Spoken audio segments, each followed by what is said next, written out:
बिस्मिल्लाहिर्रहमानिर्रहीम। अस्सलामुअलैकुम। Welcome to my channel. आज मैं बना रही हूँ मज़ेदार सी झटपट सी टिंडे की सब्ज़ी। इसके लिए मैंने ऑयल लिया है हाफ़ कप। इसमें 1 टीस्पून ज़ीरा डाल दिया है। ज़ीरे को थोड़ी देर पकाने के बाद मैं इसमें डाल दूँगी टिंडे। टिंडे मैंने लिए हैं 1 किलो। टिंडों को ऑयल में 5 मिनट तक फ्राई कर लूँगी। फ्लेम को मीडियम रखूँगी, ज़्यादा हाई नहीं रखनी है फ्लेम। 5 मिनट पकाने के बाद मैं इसमें 2 दरमियाने साइज़ की स्लाइसिस में कटी हुई प्याज डाल दूँगी और प्याज को थोड़ी देर तक पकाऊँगी यहाँ तक कि ये सॉफ़्ट हो जाए। फ्लेम हमारी मीडियम ही है, हाई फ्लेम नहीं करना है। इस तरह रोस्ट करके पकाने से बहुत मज़े के बनते हैं ये। अब मैं इसमें डाल दूँगी 1 टीस्पून लहसुन और अदरक का पेस्ट और इसे 2 मिनट तक भून लूँगी। 2 मिनट के बाद मैं इसमें मसाला जार डालूँगी।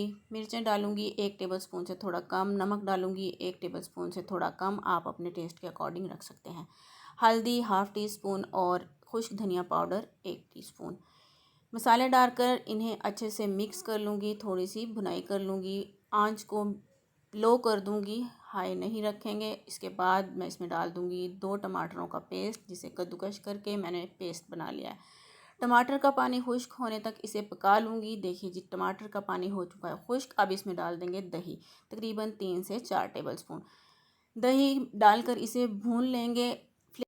देखिए जी, दही का पानी हो चुका है खुश्क। अब हम इसमें डालेंगे हाफ़ कप पानी और कुकर का ढक्कन लगा देंगे और इसे 5 से 6 मिनट का टाइम देंगे।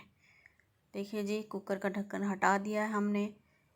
अब इसमें जो पानी है इसको फ्लेम को थोड़ा हाई करके खुश्क कर लेंगे। पानी खुश्क करके हम इसमें थोड़ा सा गरम मसाला डाल देंगे, 2 से 3 चुटकी। रेसिपी अच्छी लगे तो लाइक एंड शेयर करें, चैनल को सब्सक्राइब करें। अगली वीडियो तक के लिए मुझे दें इजाज़त। अल्लाह हाफिज़।